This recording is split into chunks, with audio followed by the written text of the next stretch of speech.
And it wasn't, I think we did the Buddha tapes, and it wasn't long after that they signed with Cargo. We had 3 days to record and mix 17 songs, so if I can remember anything about that session, it would be just being rushed all the time to try and get everything done. There was never really any time to, you know, take much of a break or even sit down for dinner and yak too much. You know, we were working pretty much constantly within the hours we had, trying to get everything done that we needed to get done. When we were finished, I knew that it had serious problems, and we had sort of talked about that during the process, that we had no equipment, that we had, you know, no budget, and we were being asked to create a 17-song record in 3 days, and I knew it wasn't going to happen. And several times during the process, I stopped the band and said, you know, we got to call the label, we've got to ask for a couple more days of studio time to work on this, because this is going to be good, and we need to ask for money for rentals and equipment to help, you know, boost up the sound a little bit. And you know, as far as they were concerned, everything was great, and just keep rolling, and we don't know what you're talking about, everything sounds fine, you know. But it was obvious that there was no way it was going to fly the way it was. But as it was, we did what we could with that time.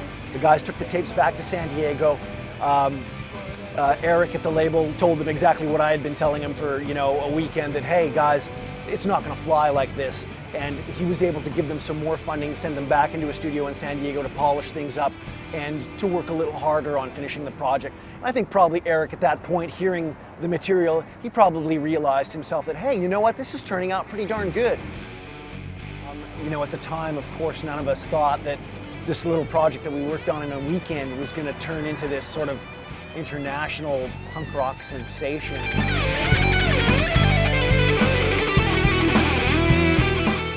Don Lithgow, good friend and owner of the renowned recording studios DML, has been producing and engineering Blink182's albums for the last 8 years. They've written Dude Ranch, Enema of the State, Take Off Your Pants and Jacket, you know, and stuff that's on the live albums, that kind of thing. So they've written all their records at my place, and then I started doing the pre-production recording with them. And they've been coming back ever since, so we've worked together for a long time. I get to hear all the tunes long before they even get recorded, so by the time it comes out, I know all the songs fairly well.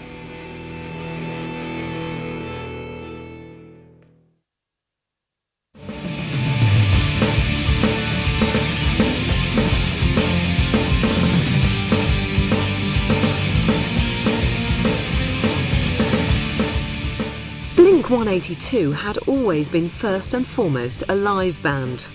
As their fame continued to grow, they started playing 3 or 4 gigs a week.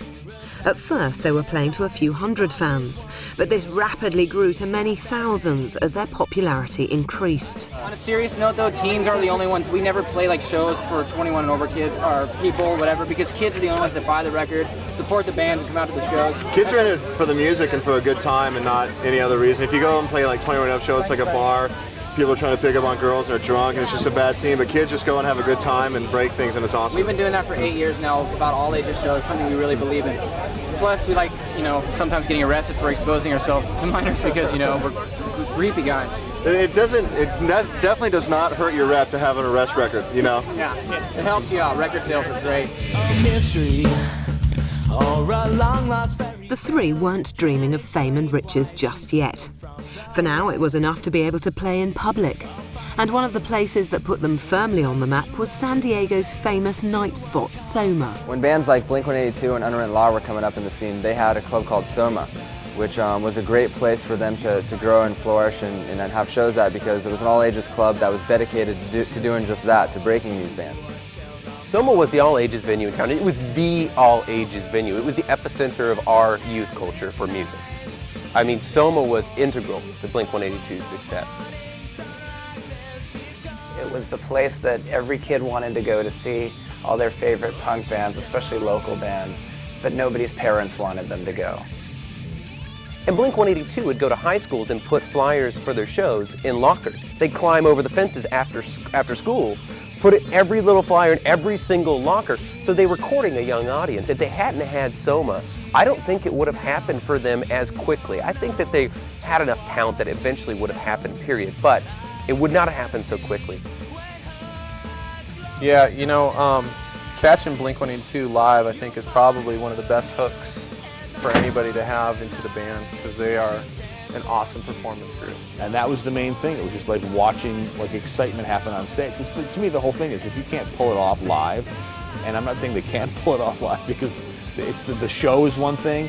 Their musical style about playing live is not exactly. It's not like they're, you know, Pink Floyd playing a note perfect, but they're definitely you know, putting 150% into it. They're just having a good time, and that good time, you know, and that love of that, you know, the music and the style, the lifestyle, translates to the audience, and it just seems to work everywhere. Part of their shows, when you go to see Blink, it's not just about, you know, watching them play a certain amount of songs. It's they're performers. They, you know, they crack a lot of stupid jokes. They say tons of stupid shit, and it's kind of makes it more fun to go to a show. Like, you know, it's a show. You know, it's not just them playing songs. Next morning, couldn't open my eyes. Rolled over, and to my surprise, where the floor was my pink elephant. Oh shit, I slept with the fat chick, and her name was Michelle. Huge bitch, a really fat bitch.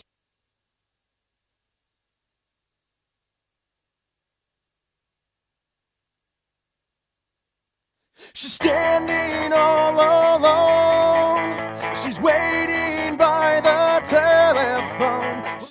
Buddha was their debut album, containing fast-paced songs with melodic hooks and showcasing Tom's irreverent lyrics.